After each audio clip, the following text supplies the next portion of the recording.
and welcome to Walford Weekly, your weekly EastEnders podcast. This week we'll be discussing the episodes broadcast in the UK on the BBC from Monday the 10th to Friday the 14th of May. I'm overwhelmed with joy to say that I am yet again joined by Rob. Hello, Rob.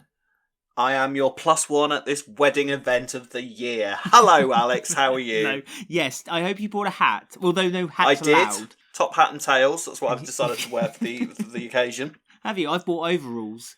I hear that's the theme. It's one of us has to wear like the traditional wedding attire, and the other one has to dress like they are about to take on a Mercedes. Okay. Apparently, good. I'm glad. One of us dresses like one of us dressing as like we're getting in the car, and the other one dresses like we're fixing the car. That's essentially how it works. How's your week? Have you had a nice week? I've had a lovely week. I'm off work. Hurrah! Insert cheers here. So yeah, I've had a very relaxing week. I've been writing. It's been lovely. Had a fabulous week. And I've got another week to come. And I'm getting drunk tonight, and there's nothing anyone can do about it. All right. What's your tipple of choice tonight? Vodka. Wow. Plain. Yeah, just straight out the bottle like any self-respecting alcoholic. So the Ballum wedding, that will be a little bit later on the podcast. We also have the Carters to talk about and the Taylors. And we've got another +1, someone who we haven't spoken to for a little while, will be coming to make a special guest appearance in our game this week. But before we do any of that, first of all, chat about the Carters. So this week has been quite a bumper ride for them. No sign of Mick and Linda having that fallout that you predicted yet. No, not yet. Yeah, I have to say I quite enjoyed this storyline this week because I'm amazed, frankly. Nancy's been back how long now? About a month, few weeks. Isn't it? About a month. Genuinely, absolutely flabbergasted that it took this long for Nancy to have a fit. I thought that Nancy would be fitting left, right, and centre. Like you know, when she first came in, they made quite a thing of Nancy having epilepsy, and she was fitting quite a lot. So I'm quite surprised that it's taken this long for her to have a fit. I thought that that the scene where she was looking after Albie, and then she could feel this fit coming on. I was really pleased to see her sort of, right, okay, I'll just make Albie safe, put him in his cot, and then I will prepare myself for this fit that I know is coming. I really liked that. I thought that was really responsible of Nancy. Because, let's be honest, I thought that there was going to be some horrific incident where Nancy just collapses to the floor, Albie goes and gets himself trapped in the oven or something like that, something horrible would have happened, or Sharon would have come back and said, "Get out of my house, you selfish cow, how dare you have an epileptic fit when you're supposed to be looking after my child." Yeah. All of that, none of it happened. I was quite pleased about that. And then there was a really touching scene between Mick and Nancy where you could actually see how much of an effect it has on someone to have this constant sort of scary shadow. Because I would have no idea what it would feel like to have an epileptic fit. It doesn't look nice. Can you imagine just like having to just prepare yourself to go through this and knowing that any day, when you're stressed or whatever, you can feel this sort of thing coming on? It must be horrible. Yeah, I mean, you think there must be some comfort in the fact that Nancy seems to have some control on it now. Like you say, she put Albie in his cot. She was preparing herself, ready to have it. She phoned Nick to say, Dad, I need you to get over here just in case it's a really bad fit. But it's still, you could still see the pain in her when she said this week that she hates that this is the biggest part of her. This is the thing that is her. And yeah, just terrible. It's not like having a nosebleed, is it? Really, you're having this horrible attack to your body. It dictates what you can do with your life. You can't drive.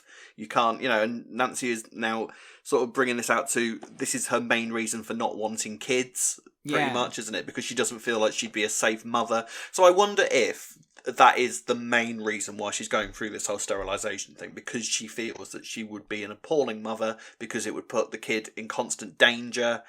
Or whether she genuinely doesn't want kids. Because I think that it's actually quite a good message to send out that not all women have to have kids. Yeah, 100%. Well, some women do want to have kids. I think we've discussed this before. Like, it's okay for if a female wants to be a home mother, it's absolutely fine. Yeah. There shouldn't be any stigmatism to that. But then some women don't want children. They don't feel maternal. I think Nancy said that this week. She said that she's not the maternal type. So yes, she has the fits. So she worries about endangering a child if she was in its care.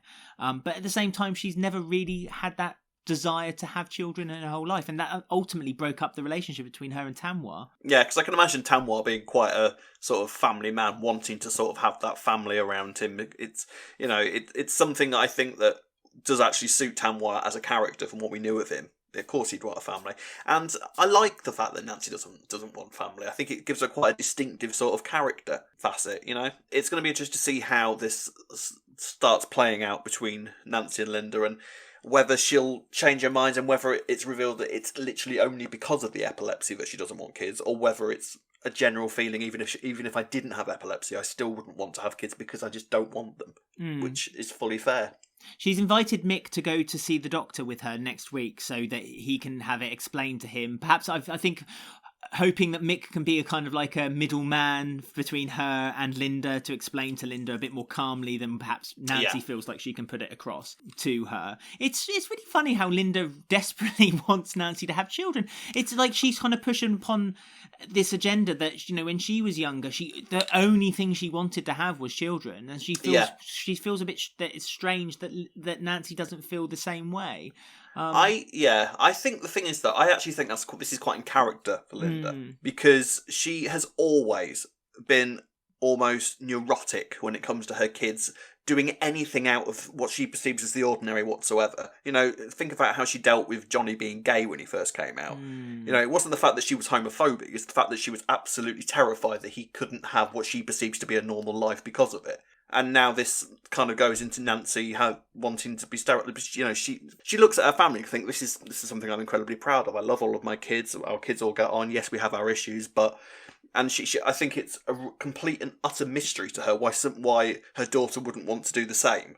It's gonna cause issues, and I think it's gonna be Mick being the sort of sensible person in the middle. This does sort of feel like Carters of old type of story, doesn't it? Well, that's what I think it feels like too. It does. It's and you saying it about the Johnny coming out as gay story. It's strange how similar they are actually in the way that Nancy is defying what she's defying what Linda feels like she wants or needs, and she's going against the grain a little bit. And it's a bit like how Linda felt toward Johnny, as you say. He went a bit against the grain, and so she worried for him. And so I don't think Linda's doing anything out of spite here. I think she's just doing it out of concern. I think Linda needs to see it from Nancy's point of view. This week you can see that she doesn't feel like she can lead this kind of life where she has too much responsibility for a young person's life. And I think understandably she feels like this is the best thing for her. And maybe if she did get pregnant down the line, Nancy felt like that she couldn't get rid of it either, or give it for adoption. It's something that she would always want to keep. Yes. Now, of course, the other possibility of where this storyline might be heading is the fact that, Nancy clearly has her eye on Zack. Zack clearly has his eye on Nance. So, are we heading towards a situation where she will accidentally fall pregnant before she becomes sterilised? So she's forced to sort of be pregnant and... Well, I wondered that too, also because they really played on the rift between Sharon and Linda this week, and how their relationship has broken down. And wouldn't it be quite convenient that there was like a child gets introduced, and so they both become grandmothers with, Yeah. Oh, no, I suppose Sharon's Anti-Sharon. Yeah, no, but Sharon's not the grandmother, obviously. Sharon will never be a grandmother, even if Dennis was still alive. She would not allow that for a second. She'd never admit it. She would not for a second admit it. Absolutely not. But yes, so she'd be the auntie, wouldn't she? She'd be the auntie to the kid. And so there's a bond then between Linda and Sharon in that way. I mean, this is looking quite far down the line, but you could see that there's still a tension between Sharon and Linda this week. And as you say, the relationship between Zack and Nancy is clearly bubbling along there. Yes. And also then will Nancy kind of blame Linda for then not allowing her to do it sooner? It's kind of, there's this tension. There's obviously this tension building between this whole family unit. And, there's a lot of story there that can be played out, which... For sure. Hopefully will be played out in a long period of time rather than in a couple of weeks and then 2 it weeks. will be forgotten. Yeah. 2 weeks. Shortest pregnancy ever. Talking to Sharon, she's been getting some this week, hasn't she? By your hero. Yes. I mean, he's. I think he's a lot of men's heroes by the way he's just playing the field, isn't he? He's got loads of friends with benefits on the square now, hasn't he? He's got Stacey, he's got Sharon. Yeah, I mean, it's and what a variety as well. I like the fact that this week there was sort of, Sharon was sort of talking about Kheerat. I go, no, I couldn't go for someone that young. It's like, Sharon, excuse me, have you forgotten the past 2 years of your life when you were literally fawning over a 19-year-old? I think, Sharon's reputation of going after the younger man seems to have been forgotten by her. But I quite like the sort of free-shon between her and Kheerat. It's going to be interesting to sort of see, because there was a nice scene where they were talking in the office and they were sort of getting to know each other, and Sharon mentioned that he was so emotionally controlled by his mother and then laughed in his face about it. So it'd be interesting to see a sort of Suki Sharon rivalry. I mean, me, I'd shoehorn Suki into any storyline. Pulling up on something you just said about there being a very strong parental unit for Kheerat and Sharon kind of laughing at him, I did think this week that didn't Sharon kind of dote on her dad a lot? Completely. Den. Completely. So it surprised me that she kind of was being a bit mocking toward him. Sharon has always been a bit of a hypocrite, though, hasn't she? That's nothing new with Sharon whatsoever. So, yeah. And I think that Sharon sort of... I think she does. She likes her men. This is the thing, though. Sharon's the sort of person who's do as I say, not as I do, isn't she? And I think she likes her men to sort of be a bit dangerous. She loves that. I mean, look at her sex history, for God's sake. How many of those, apart from maybe Tom the fireman, could you say was a nice, safe option that wasn't going to hurt her in any way? Such a shame about Tom, though. I still think that he was always going to be Sharon's. Well, I say I think Dennis was always her one, wasn't he? Yes. Yes. Are you a little bit worried that the kind of relationship between Zack and Sharon is getting a bit too close for comfort? I don't think it's going in that direction anymore. I hope not. I say anymore. Yes, I did think it was going there at some point, because I didn't think half-brother was enough of a barrier for Sharon, frankly. Didn't strike me as an issue for her. But I don't think it is going in that direction anymore. I think they've got a nice sort of bantery relationship between them, and I think she's seeing... I think she sees him as just an annoying little brother, which is quite nice. It's like a brand new direction for Sharon to be in, like completely away from Phil, and building up this new unit around her. I love it. I love the direction that Sharon's going in at the minute, so hopefully we'll see a lot more of it. I do sense that the grieving period for Denny has come to a conclusion. Seems quite over that now. Well, it kind of ended when Ian left, I think, and then they did that scene with Phil, and that was pretty much it. Yep. I mean... There we go. Rest in peace, Denny. I mean, I'm pleased with the relationship between Sharon and Kheerat, not only because it means that there's a bit more story for the Panesar family, but also it's nice to have, as you say, Sharon pulled away from the Mitchells, because we did worry for a little bit that there was, what can you do with Sharon now she's like being dumped by Phil? The introduction of his half brother was actually very good, perfect. So I'm very it's worked happy really well. Yeah, it has worked. There was a brief moment where Linda told her about Phil and Kat, and Sharon's face sort of froze. So hopefully that won't be dwelled on too much, but we'll see. I mean, she's going to be surprised, isn't she? I think it was a shock to a lot of Phil's exes, including this the viewers, and the viewers. Yeah, everyone. We've known for a long, long time, and we were still a bit like, oh, so there you go. Especially the way we'll talk about the Ballum bits and pieces a bit later, but just especially the way Phil was so caring this week, wasn't he? Like, he was just like, he was so hot and cold. Paternal. Paternal Philip. He's misunderstood. Yeah, so I am looking forward to seeing the story carry on with Mick and Nancy next week, with Mick going to the clinic with Nancy. I hope they're not, I'm sure they're not, but I hope they're not kind of sweeping under the carpet like the other...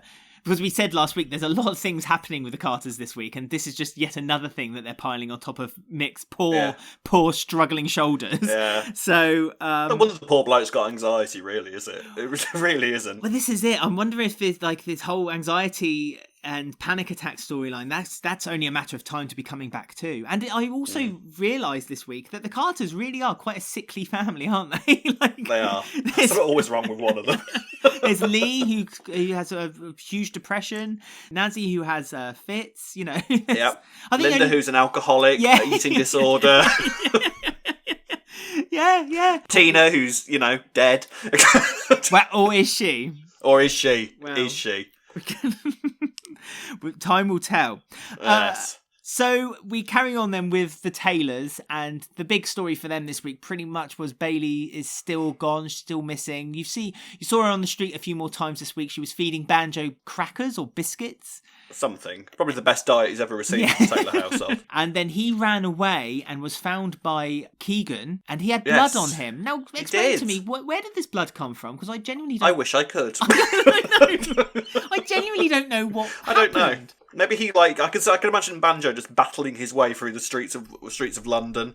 You know, I quite like the idea of him just being this little superhero dog that gets into his own adventures, completely separate from anything that's happening on screen. Now and again, Banjo will just walk on limping. What's up with Banjo? Don't know. And it was revealed that he's had a whole misadventure overnight that's got nothing to do with anything else.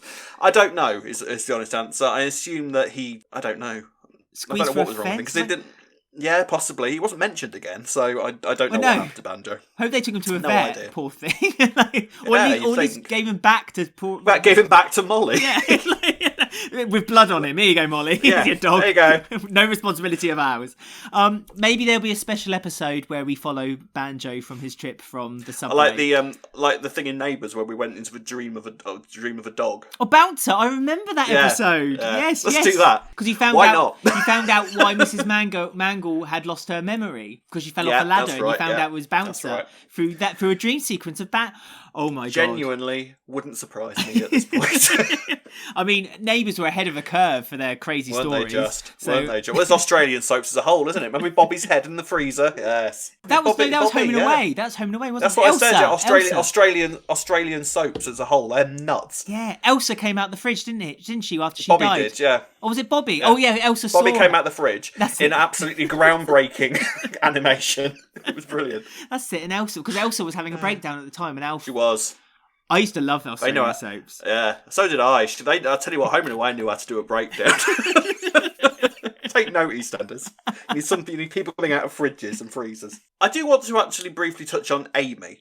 Yes, I was going to. What is going on with Amy? It feels like Amy's characterisation is all over the place at the moment. I thought like a few months ago she was sort of this, typical sort of stroppy teen, a bit obsessed with how she looks and all of this sort of thing. And now she's got bushy hair, glasses, shoving books in her bag, and then just being this really evil. She's like a sort of vindictive Hermione Granger all of a sudden. I don't know what's going on with her. Well, they're trying to make her like her mum, aren't they? Because there was a few lines last year where Jack kept saying, "Oh, she's turning into her mum. I don't like it. She's turning into Roxy." And do you not see Roxy it? wasn't a vindictive psycho or anything, was she? Well, I don't know. She's got the Mitchell in her, hasn't she? She's got and any Mitchell is a bit vindictive. I mean, look at Louise. She was a bit vindictive when she was. He was.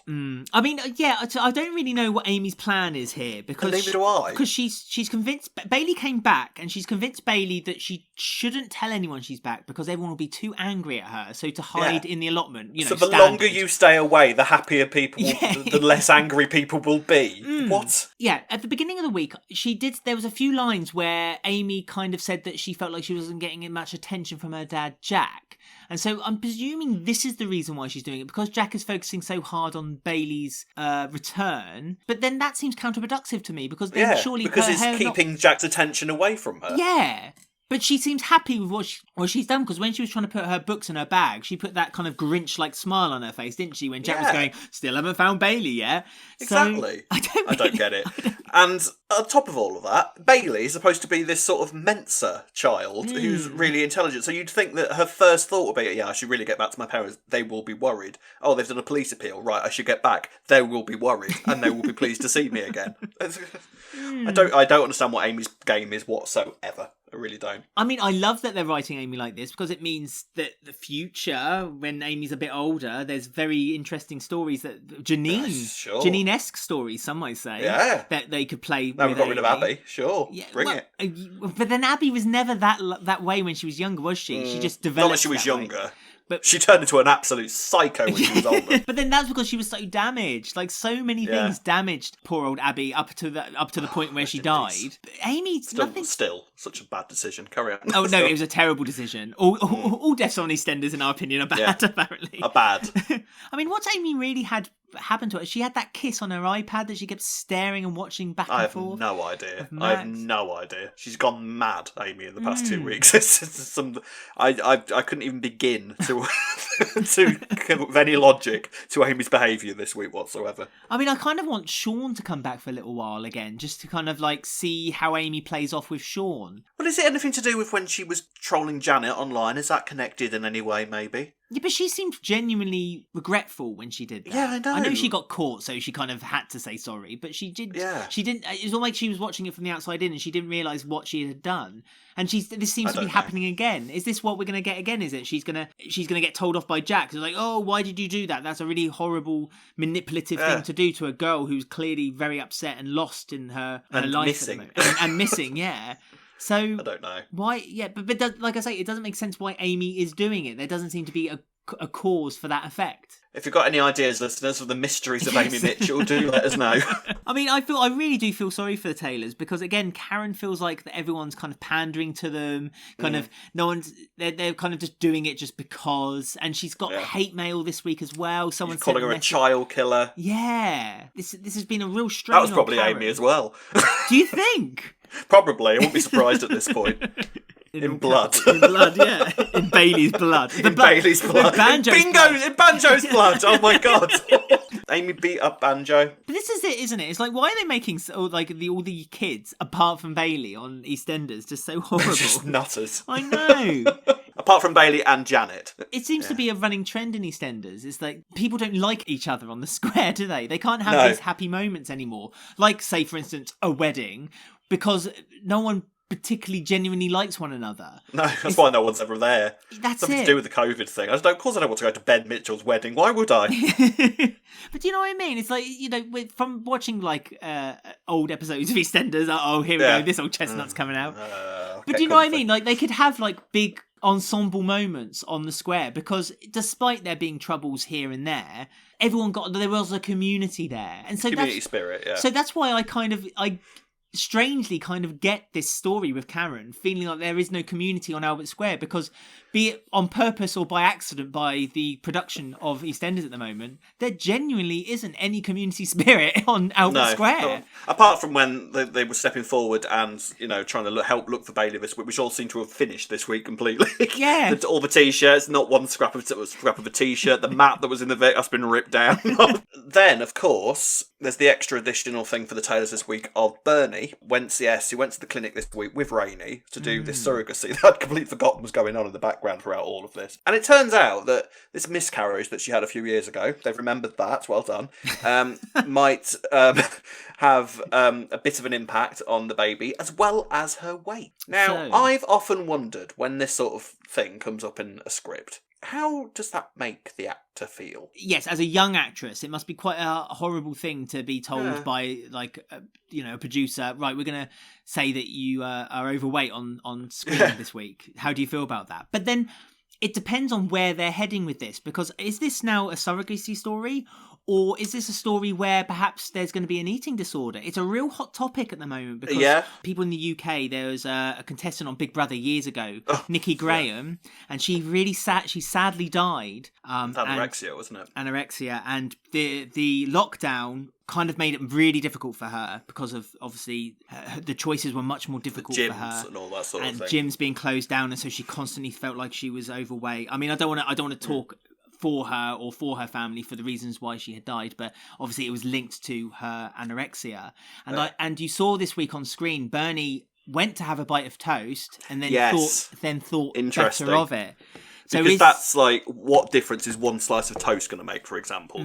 So that's a really quite extreme way of immediately reacting to it. I would admit I'd rather see that represented on screen than a surrogacy thing. That's a very important story to tell. I love that it was actually, again, I'm crediting the writers this week. I love that it was kind of intertwined with the surrogacy story. So then it's all linked together. So Bernie wants to, she's doing this. She's doing this to benefit herself ultimately, because she said that this week as well. She said, her family, really, isn't it? Yeah, she said to Rainie that this is a business transaction, so she's keeping her emotions well out of it. But now that she's been told that information by the doctor, that her weight could be a considerable factor of whether she does become pregnant or not, is her emotions now being pulled into it? Because, she's always been bullied. She was bullied by Queen Evie. That's it, Queen Evie. She was bullied by Evie, and she's been, there's been a few passing comments there's now a medical someone in the medical profession has said something to her about it. Yeah, it's interesting. It seems a shame that it wasn't followed up, really. You know, I wish that you maybe saw the doctor saying, you know, if you want to discuss perhaps food plans or something like that, we can discuss it, because you'd think that dropping that news, there would be some form of follow-up to that. Well, I wonder if this is one of the reasons why Molly has been brought onto it. Because that's another thing. It's a self-esteem thing as well. Yeah. So it'll be interesting to see whether, this might not be in the direction it's going in whatsoever, but it'll be interesting to see if being in, I suppose she's not really in a relationship with Molly at the moment, but, you know, essentially, in Walford terms, they're practically married at this stage. It'll be interesting to see whether Molly's presence has any impact on Bernie and about the way she eats or anything like that. So, thumbs up, actually, so far for that, I'd say. Yeah. Let's get our hats on. I was going to say, we're going to go to a game now. So it's time for a game, a special game, Rob. Ooh, I'm excited. We have two special guests with us. First of all, Ben's here. Hello, Ben. Hello, guest number 1. Yes, and I think Ben is going to introduce guest number 2. I am. I come with the +1. Wedding hats, obviously, because of the big wedding of the year. Obviously. So Halfway's hat has made his grand debut back on Earth. Yay! He's alive again, and Hurrah! he's here. He's here to celebrate Halfway's big day. Oh, we hope. Well, we haven't talked about it yet, No. so hopefully, maybe halfway hat should maybe leave and get himself a burger or something. Get himself a drink. Yeah, get himself a drink. Well, Halfway's got some messages for everyone that I'm transporting to everyone around the world. So he just wants to say a little hello first, and then we can start going. All right. You ready? Yes, so ready. Hello, I'm Halfway's hat, and I just can't wait to go to Halfway's wedding. I hope there's lots of guests there to see the special moment. The only problem is, my +1 hasn't turned up yet. Maybe you can help. I'll give you 3 clues about who my +1 is, and if you can figure it out, I can get to the wedding on time. And if you don't, well, I guess I'll never see the wedding of my best friend in the whole wide world. Please, try to help. Please. You can choose from 3 clues. What I can smell, what I can see, and what I can hear with my fluffy ears. Which one do you want to hear first? I forgot how cute he was. So cuddly, isn't he? So cute. The hat doesn't talk to me very often. This is why Ben's here. I should iterate. No, I should just make talks this short. through Ben, like some sort of like Derek Acora. That's right. The hat doesn't talk to anyone else, just Ben. Yeah. Wow. And Halfway. Oh, and of course, and halfway. And Yeah. so this is why I'm making it clear that this is the reason why Ben has. Because you were really alarmed this morning when you got a message from Halfway's hat, weren't you? I bet. That's Sat there minding your own business and the cute little voice lands in your head. Yeah, he's got his own ringtone, hasn't he? Wow. It's the Bill theme tune. So You can leave your hat on. yes. So there you go. Those are the rules. Anyone who didn't quite understand what Halfway was going on about, Halfway's hat. He has his senses, and he needs to know who his +1 is to get to the wedding of his best friend, Halfway. So if you mess this up, then you're going to have a very unhappy hat. Oh dear. You don't We want him don't to cry. that. He'll mat his wall on his hat. So what I'm going to do is going to play the 3 clues. You can tell me which ones you want to hear in what order, and don't guess out loud. But you can put a guess after each clue, and then at the end we can see if you've figured it out or not. Okay? Okay. And everyone can play at home. If they want to, yeah, they can play along. Always welcome. Don't forget to comment and let us know what you guessed. Don't cheat. Let us know honestly what you guessed as you play So- along. Audience participation is very important. Exactly. It's what Halfway's hat would want. So you can see what he can hear, you can see what he can see, or what he can smell. So which one do you want to hear first? You can see what he can hear. There's an oxymoron in there, I think, surely, isn't there? Speak for yourself. Should we? What do you reckon, Alex? Smell first. I'll be honest. It's the order I've written them down in. I'll go with smell first. Whoever smelled it dealt it. Okay, right. Yeah. So this is what he can smell. Well, I can't smell much, but I'm sure they smell quite sweet. Quite sweet. Quite sweet. What? So pervert. this is someone's wedding. No, Smells Ben and sweet. Callum are getting married. All right. He needs to get to the wedding with his +1. Oh, and you So need to guess who's plus one is? Yes. Okay. I've explained this twice. You've played this game before. I'm just sure that at some point, when Halfway's Hat got in touch with you, you said it was going to be a wedding that he was giving you clues to. No, he's going to Okay. Halfway's wedding. God. Oh, He's the number one guest. this bodes so badly. Why am I so bad at games? So this person smells sweet. And are they a current cast character? I don't know. Oh, can you ask Halfway's Hat? No. Right. Okay. So Doesn't have whoever to this guess. character is, smells quite sweet. Sweet. Okay. I need a second. I'll be honest. I haven't got anyone for my first No, guess. neither have I. I thought that was a We'll really go for obvious one. That was obvious. Oh, Oh wow. dear, No, it's fine. that doesn't Right. bode well. So, what he can hear or what he can see? What you can see. Yeah? See, yeah. Yeah? Yeah. I can see, the last person that they called on their phone. It was a taxi company. They called a taxi company. There's been so many taxi companies. I see. It's. I wish you'd tell me if it's a current A current customer. Yeah, you might say. a current character. I thought that would make it far too obvious. Taxi. I'm trying to work out like who called a taxi this week on EastEnders to get to the. Oh, I know who but called a taxi. Do they smell sweet? Well, they might smell sweet because they made the cake. Oh. Okay, I have a Yes. guess. I That have was a one. really bad wedding cake, by the way. Well, it wasn't even a cake. It was just a lot of macaroons stuck to a piece Yeah. of cardboard, probably. Okay, so you've got your second guesses. I've got a logged? second guess. Yeah, I've got a second Ooh. guess.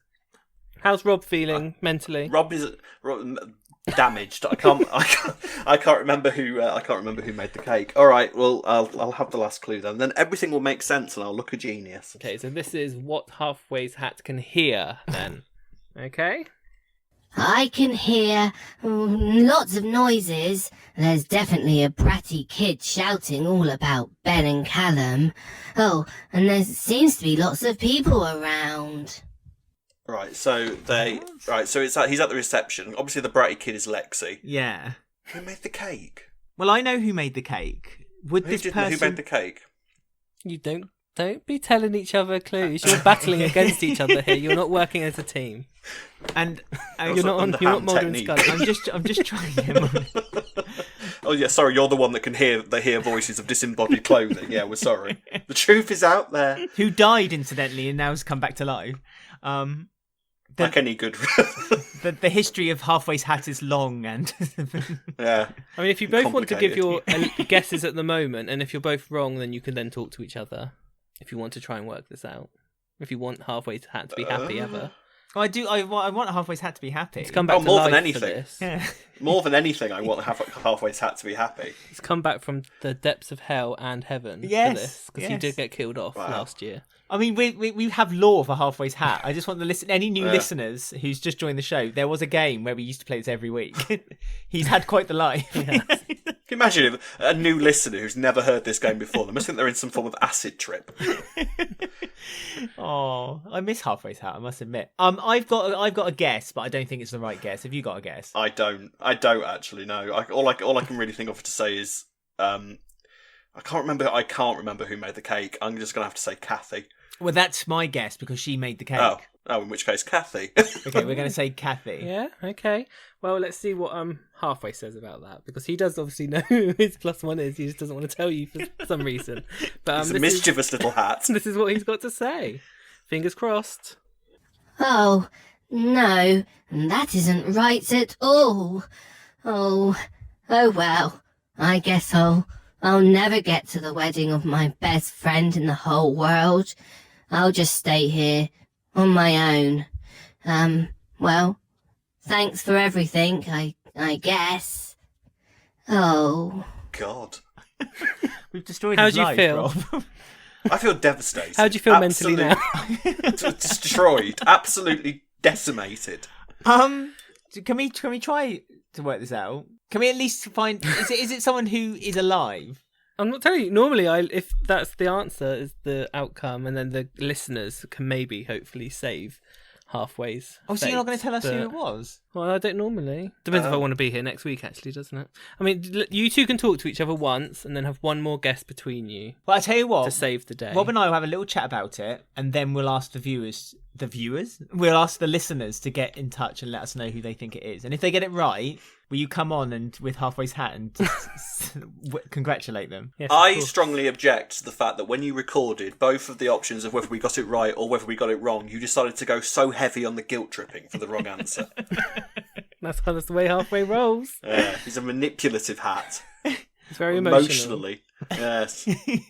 So this person who is his plus one I thought this was too obvious, and I was worried you were going to work out on the first clue. sounds very sweet.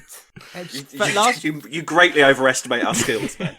last phone call was to a taxi company, and they Can hear a bratty kid, so we they can can hear a Lexi. bratty kid. So Very he's been left obvious. at the wedding. He's been left at the Albert, or possibly in the Vic when she was doing her catwalk. I've got nothing to say. Can't. God, I can't. I can't work it out either. Well, hopefully remember the now. listeners can work it out then, and get in touch and let us know who you think it was. And then if you manage to save the day next week, Halfway can because Halfway can travel through time. Remember, Yes, I forgot that Good. too. Yeah. so he might actually be able to be retconned into the wedding if you save him next week, everyone. So it's up to you at home to work out these clues. They're fairly obvious. I'm sure they are. I'm sure we're going to get completely destroyed. So comment if you're listening to us on YouTube down below, or you can get in touch with us on Twitter and Instagram at Walford Weekly, and let us know the answer, because I desperately need to know. We need Halfway's I don't Hat. think anyone's going to sleep until this gets solved. Poor Halfway's Hat. Just No, I'm imagine not. Halfway's Hat's going to get into a car and start knocking people down, isn't he? His one dream, and you've crushed it. Wow. Well, thanks for joining us again, Ben. That's okay, my pleasure. Thank you for joining us, Halfway's Hat. Lovely. And and that was Halfway's Hat. Halfway's Brilliant. wedding hat. Oh, it was lovely to have our guests on for that game. It was- Oh, I'm honoured to have met Halfway's Hat, even if, he clearly is now extremely depressed because of our complete ineptitude. Well, hopefully he'll get to go to the wedding, as Ben says, in his time machine, because he can do that. Yes. Just to let everyone listening know. So we are now talking about I use this term loosely, wedding of the year. No, you don't. You use it very tightly. Wedding of the century. I just want to start this section with, don't forget, this is our opinion, or at least my opinion. I don't. Rob might have a completely. Rob and I have not spoken to each other about this at all. No, It's at strange. all. We've kind of kept this secret from each other about our opinion on this wedding, and the aftermath thereof. And well, you're listening to it live as we're discussing it to each other for the first time. So It's like a reaction video, this is. it is. It really is. So do get in touch. Let us know what your opinions of the wedding was. And also, I'd like to welcome listeners who have fast-forwarded straight to this section of the podcast. Welcome to Walford Weekly. Right. Here we go then. So there was a wedding, funnily enough. Yes. And it was between Ben and Callum. Now, I want to start off, first of all, by saying that a lot of the Ballum fandom were very worried that this wasn't going to be given the justice or the attention. Resonance that it deserves. Yeah, and I know you're going to think this. I sound nutty for saying this, but I'm inclined to agree with them. Really? I think there was very little time given to the wedding. I think that's why I liked it. Do you know what? I didn't. The thing is, I'm one of these that sort of is.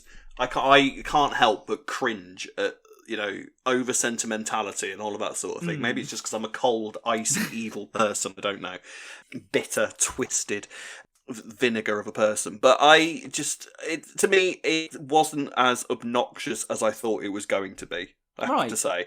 I didn't think it. Yes, they were doing when they did the vows. It was all very sweet, and blah blah blah. Of course, there was going to be a certain sort of sugariness to it. I thought, but you know what? On the whole, I thought it was all right. The wedding itself, I mean, I thought that Vi's lines during it were quite funny. I absolutely howled at the fact that when she turned around and Stuart said, "Yeah, well, there is going to be a wedding," and then she said, "Well, actually, my next door neighbour said there was going to be the second coming last year, and all we got was COVID." That made me laugh a lot. Go on then. What did you think? it felt like it wasn't a wedding because there was no one there. I just wish, and this was what a lot of people's concerns was, that it was being done. It was being brought forward. Yeah, a little bit. It was being brought forward, and it was being done when they couldn't really do a proper wedding. I mean, Kathy wasn't there, for instance. No, that was ridiculous. The big thing this week was whether the wedding was going to happen or not, because obviously last week Ben discovered that Callum's a grass. And we start the week off with Ben point blank refusing to even go to the wedding. Everyone's all dressed up and confused. Phil's got his suit on, which is one of his main consternations of the week, because he wasn't happy about the fact that if he had to put his suit on, he needed to go to a wedding. In fact, his reasoning at one point to Kathy's reasoning to him at one point was, "Look, I've got my hat on, and your dad's got his suit on. Why isn't this wedding happening?" Kathy's hat, by the way. I mean, Kathy's hat. An absolute triumph. It really was. And that hat had its own dramas this week, because it was like, is she going to get to wear the hat? Is she not going to get to wear the hat? What's going to happen to the hat? It had its own plot, that hat. It did. At times. I mean, Kathy mentioned it, I think, at least 5 times. I would not be surprised if we ever find out what happened to Banjo this week. Kathy's hat wasn't involved somewhere along the way. I mean, at the reception, Kathy's hat and Halfway's hat, if he had turned up, could have had a lovely time together. Sat on the table, share some cake. Could have had another wedding by the end of the year. And then, of course, Phil finds out exactly why the wedding isn't happening. Now, I have to say, I thought Phil, he must be mellowing in his age, because once upon a time, his little rage at Callum would have involved a crowbar. Well, or a baseball bat from under the stairs. Or a baseball bat, or some sort of weapon. But he didn't even bother. He just started yelling a bit and wanted Callum out of the house. And what did you think? What did you think was going to happen compared to what actually happened? Well, Phil seemed a bit perplexed by the whole situation, because he was told by Stuart. Don't forget, Stuart kind of dropped it by accident, because when he saw Phil running around the square trying to rally everyone up, he thought the reason was because he found out about Callum spying on him, and it wasn't that in the end. And so then Stuart was like, "Uh-oh," and then kind of pulled his collar, and it was steam came out of it. I think they deliberately mellowed Phil down on this, because they knew that they had to basically have him forgive Callum, or else they can't move on with the Mitchells later down the line. They just can't have Phil be upset and angry at Callum, and so they kind of wrote a lot of Ben saying, "Oh, he's my husband now," as if it means anything. And so I think, again, for convenience, Phil's anger was a little bit more tempered, purely because they need him to kind of forgive him within the next week or so. Otherwise, you're right. I think Phil would have just gone balmy nutty. I think they would have had Callum tied to a chair in the Archers. Callum would have been beaten up. Kidnapped. Yeah. Taken to a warehouse. Standard Phil fare. Yeah. Shenanigans would have carried on. All kinds of stuff. Yes. So, it just felt like... none of that. It like everything here, it just felt like it was there, but it didn't necessarily need to be there right now. I mean, I said a couple of weeks ago, I wonder when they're going to bring up Callum spying on Phil's story, because they I'm sure they haven't buried it yet. And I genuinely didn't think they'd bring it up during the wedding. I thought they'd bring it months down the line. But again, they obviously wanted to get it incorporated so they could all be stood in the road having that big argument for later on in the week. Because if you were worried that there wasn't enough drama going on, Whitney is here to help. Yeah, I know. I mean, that's it. And they need to do that. But this is what I mean. It's like they did the wedding and the Phil discovering Callum's betrayal storyline. It was almost just done for the continuation of the Whitney and Gray story. And so did they really need the wedding? Was the wedding necessary?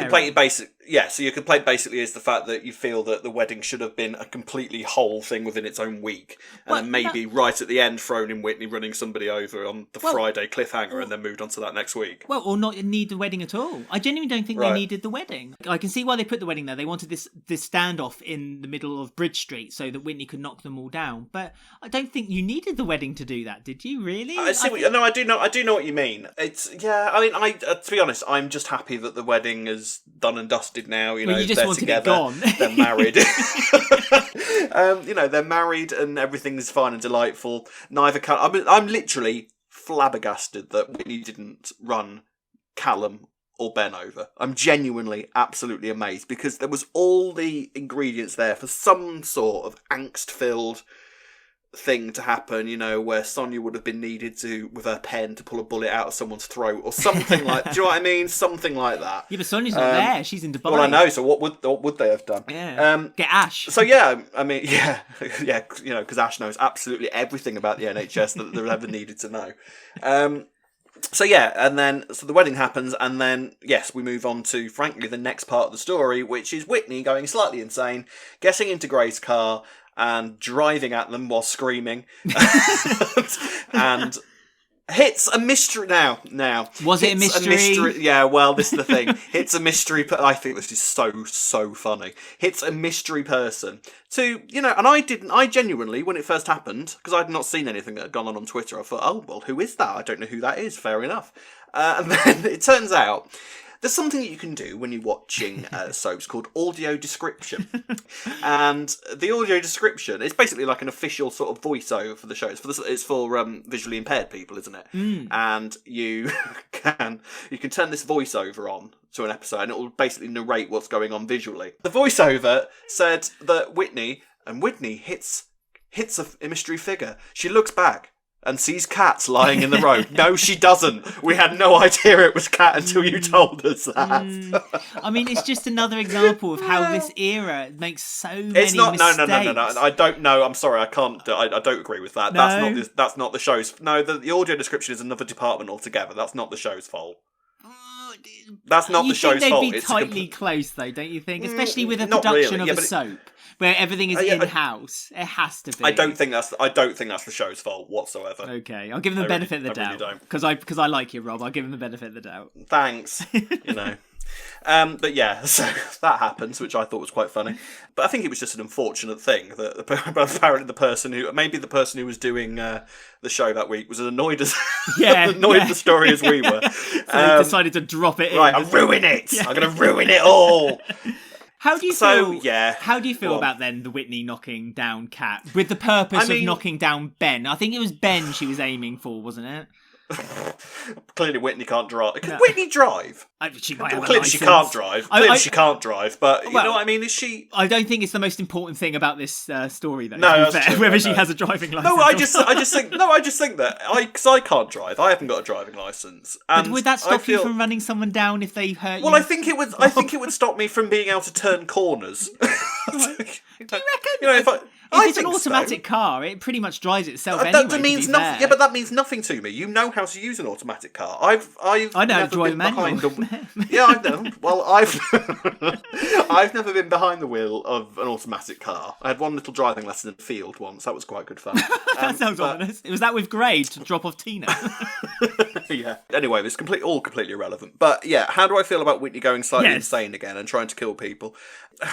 I mean, this is the era of sort of madness, Whitney madness, isn't it? Whitney is just insane in this era. She's gone from one extreme to, and when I say extreme, I mean it with every possible emphasis, bold and underlined everything. One extreme to the other. She's killed in this era. She's actually stabbed someone to death, and now she's attempted to run somebody over, because she's blind with grief. The fact Gray, of all the characters on the square, was the one to turn around to Whitney and say, "You were only together 3 weeks. What the hell is wrong with you?" I know. Do you know what I mean? Gray and Whitney are trying to out-extreme each other now, aren't they? It's like, we thought what Gray did was pretty mad, and then Whitney was like, "Hold my beer." And just went for it. I mean, to be fair, I did wonder why Kat randomly showed up. Because literally, Ben, Callum and Phil were having this argument in the square, and the Kat literally wanders on, what's going on? And then Whitney just ploughs into them with the car. But Kat's fine, she's in hospital. She'll be walking around and doing everything that she was doing with Phil by the end of next week, I have no doubt. Well, and at least we've got the reveal now that the whole square knows about Kat and Phil, so they can no longer keep it a secret. Kathy, went... which I thought was great. Yeah, I liked that. Karen found out and she was a bit like, oh, okay. Yeah. And then Sharon, as we said earlier on the podcast, found out. Yeah. I mean, the news travels fast. Everyone knows, doesn't it just? Travels faster than Whitney in a car. It's Kat and Phil been together longer than Cush and Whitney were. I don't think they have. Pretty sure they have. Actually, Pretty sure they have. Which makes it completely understandable why Phil would want to rush to Kat's bedside in the hospital rather than, and then wants to go and find out who was driving the car and all of that sort of thing. So now this all puts Gray in the spotlight again because it was his car. Half of me, the way it was going, was fully expecting him to be panicking because it turns out that Tina has been in the boot of his car all of this time. Yeah. Or at least the blanket that she's been tied up in. Yeah, the subway wrapper that you put her in. That would have been interesting to find. Because he's now worried, obviously, that they're going to DNA the car and all of this sort of thing, aren't they? Mm-hmm. Because the police know that it was his car, which is very on the ball for Walford police. It's unusually... Do the police have his car? I don't know. I'm not entirely sure. I thought the way that he went off on one implied that they did, or was he just worried about... I think he's just worried about them linking them, I guess. I mean, there's no CCTV footage of it happening. Of course there isn't. CCTV footage doesn't exist in Walford unless it's necessary. There's cameras there, but they're just for show. Or, of course, the HD cameras that Ruby uses in her club that just completely picture everything in a crisp HD picture. As long, but at the angle, so it looks like other things have happened instead, Yeah. The week ends with Gray sort of coming back into character again, and he goes quite mad at Whitney and shouts at her and then throws her out of the house and tells her that he's done with her. And Whitney looks scared and scurries away. What happens next, Alex? I hope that Whitney will see this as a final sign to not trust or have any kind of relationship with Gray whatsoever. You'd think. But she's poor old Whitney's damaged, and she just loves going back to the bad people, doesn't she? Yeah, she's just magnetically attracted to these types of people. I don't know. I mean, I get a feeling by the end of next week, Gray will have apologised and said, "I was rash. I'm so sorry." And Whitney will be like, "No, it's fine. I was using your car. I was the one that was out of order," and it's just going to be that sort of. This is it, though, isn't it? Really, because Whitney was to blame here. So, completely. Yes, obviously, Gray isn't in the right at all, but at the same time, you could kind of understand why he lashed out the way he did. Yeah. And so for us to sit there and say, "Oh, finally, Whitney's seen seen the way he is," and so she's going to put it together and find out that Gray's actually, a serial killer and a domestic abuser. I don't think she will. Because the thing is, you would assume that if you were Whitney in that situation, and Gray's just shouted at you, and you're scared and scurrying away, you would have a moment where you would sit down and think, "What the hell is wrong with me at the moment? Yes, I'm grieving for Kush, but what did I just do? I just tried to kill somebody in a car, and it wasn't even my car." You would sit there and just completely call yourself a nutcase, wouldn't you, for a little while, and then you would accept any form of apology that came from Gray whatsoever. I mean, she was always very fragile anyway for Whitney. Yeah. Because of her jail sentence and the time she spent in prison, her hunger strike. She's been... A lot of things have knocked her down, and instead of her naturally building herself back up again, she has kind of stayed in a state of just absolute disrepair. And the one thing, which again is the only thing I can kind of say, it makes some sense that she'd had only been with Kush for 3 weeks, as he was the only thing that kind of started to build her up sort again. Of just clinging on to anything sane. And gave her some hope, and she lost it. Yeah. And so now I do get why Whitney has done all this, but I just wish that someone would look after her. I mean, it's all fine for Kat to kind of stay in the hospital, you shouldn't have done it, and being quite judgmental to her. And I get that Kat was like that way toward her, but at the same time, I just wish that she killed her. Yeah, but I wish that Kat had been a bit more comforting. Why are you doing this? Are you okay? What is the hell is going on in your head right exactly. now? Exactly. But had done that before any of this had happened. Had actually sat down with Whitney when Kush had died and comforted her and talked to her and sorted things out. Which kind of goes back to my point again, because there's no kind of conversations happening. I wish there was. I'd much rather there was a scene between Kat and Whitney and a week of Kat and Whitney kind of working it out and having Whitney kind of feel better, rather than it had to happen through Whitney having this very extreme and crazy moment where she decided to get into a car with or without a license. It's up to the debate, and to kind of then knock down, wanting to knock down Ben. It's just... Yeah, I mean, Whitney is just completely borderline unstable these days, isn't she? Because I think, Whitney, we know Whitney's had a tough life. I don't think Whitney's had much happiness throughout the entire time that we've known her. But I think in this era in particular, it's like they are setting out to just completely and utterly like decimate her completely. Like if you literally sit and think about what has gone on with Whitney, you know, the two chances of happiness that she had was with Callum. And he ended up going off with Ben. You know, everything that happened with Leo, where she was being stalked, was constantly terrified, and then was nearly murdered by Leo, so had to kill someone to get to self-defend herself, and then ended up going to prison where she put herself through a hunger strike. So she's so psychologically damaged at the moment. And then with everything that's been going on with Kush, yeah, you can sort of see it, exactly as you say. You can sort of see why she would cling so fiercely to Kush, and just for that sense of happiness, that sense of safety, that sense of anything to sort of make the world feel a bit better. And I can also understand why she would be so hateful of Ben at the moment, because in her eyes, Ben has taken away both chances she's had of happiness. Yeah, I mean, you can kind of get Whitney's vengefulness because she's kind of got away with it once with Leo. So I get it. I get why she's been written in this way, that she's now feeling that way toward Ben. But she's been told she's been told pretty much now by Kat that it definitely was not Ben or any of the Mitchells. Kat has no way of knowing that, though. Kat is being, I think Kat's being incredibly naive that she thinks for a second she wants to have a 5-second conversation with Sharon and say, just how many secrets did Phil have from you throughout the whole time you were together with him? And Sharon would probably give her a sermon on exactly how little she knew of what young Philip was up to in the time that they were together. But this is the new holier than thou Phil, isn't it? This is the new. This is left done liberal.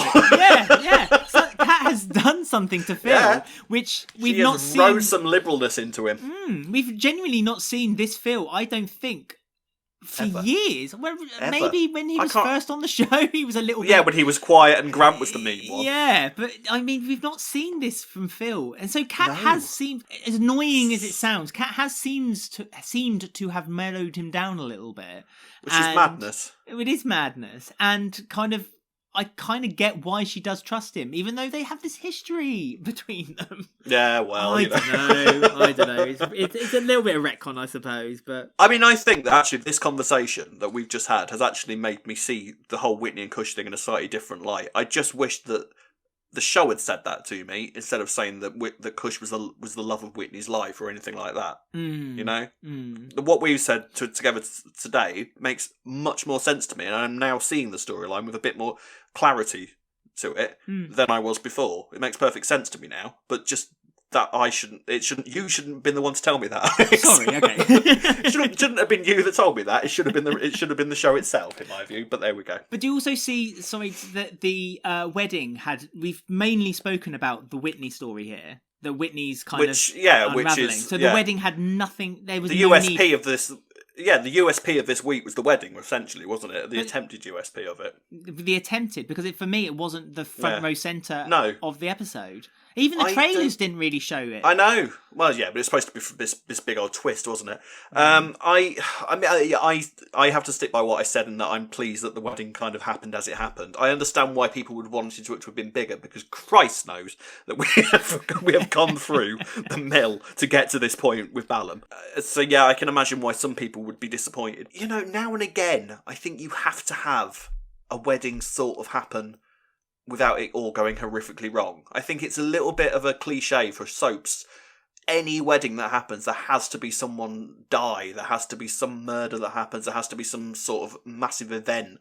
Whereas now and again, you are just going to have a wedding that goes without a hitch. And for the most part, that's what we got. And it means now that Ballum are married. And it means that, you know, the craving that people have had for these two to be joined together in holy matrimony has now been achieved. So... Yeah, I suppose so. I mean, yeah, they can't, unless I understand they what you're renew saying, their vows. Totally, yeah, unless they renew their vows, there's nothing more. No, we're not allowed to do that. Absolutely not. The Ballum renewal. It'll be coming. Lovely. Well, that was Walford this week. There you go. Hey, that was all right. Not too bad. It's painless. Yeah. There you go. We're going to read out some of your comments that you sent to us on our social media on I Ain't Want to Gossip.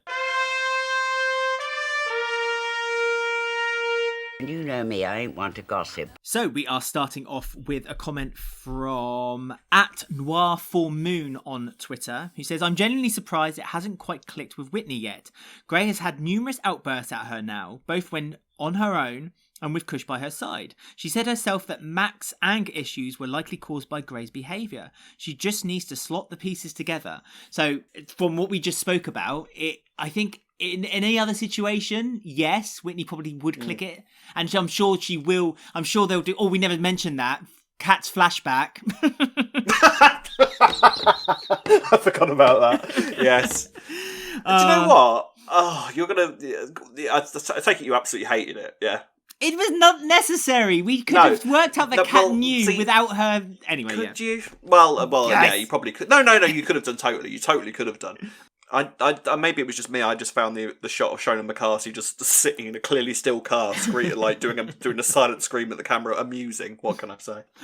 But no, it was an interesting little addition to say the least. But now we've had a flashback. No doubt that's what's going to happen then, isn't it? Whitney's in about a year or so's time when she works out when she's in an abandoned warehouse. Yeah, she'll sit there and be like, "Who would have done this to me?" And then she'll put it all together like Sherlock Holmes. Yeah. So that's probably what they'll end up doing, and then to paraphrase Sarah, the pieces will then slot together. So with noises as each one comes together. 100% absolutely. Clang, clang, clang. Yep. It's coming. Gemma Archer says, I'm still not sold on the Bailey storyline, just can't see where it is going. I enjoyed the Nancy and Mick scenes. I always loved their relationship the first time around, and this felt very natural. Yes, it did. I hope that Gray and Whitney's row at the end is the trigger for her to start putting the pieces together about him. There you go.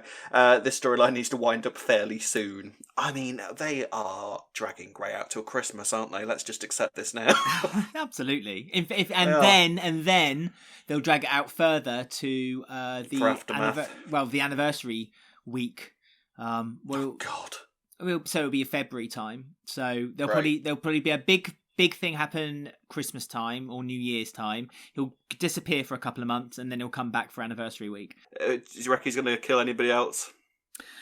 Yes, and I reckon it will be a big character. Oh, good. Yeah, I agree with what she said about Nancy and Mick as well. I really enjoyed their scenes together. The two actors, Maddie Hill and Danny Dyer, work really well together. It's nice. Oh, they really do. But then I think that's Maddie Hill. She's such a great actress. She's a great actress. She's brilliant. I'm really happy she's back. Same. I'm really glad they didn't recast Nancy. She's just wonderful. Really wonderful. Perfect.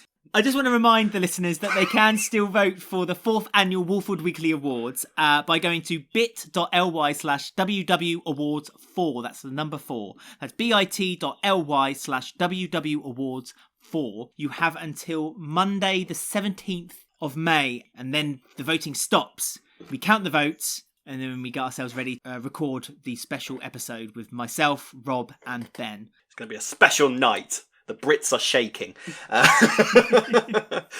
You can contact us on Twitter, Instagram at Walford Weekly. You can find us on Facebook at Walford Weekly Podcast. On YouTube, please don't forget to like, subscribe, comment, click the bell to get notifications about our spoiler videos.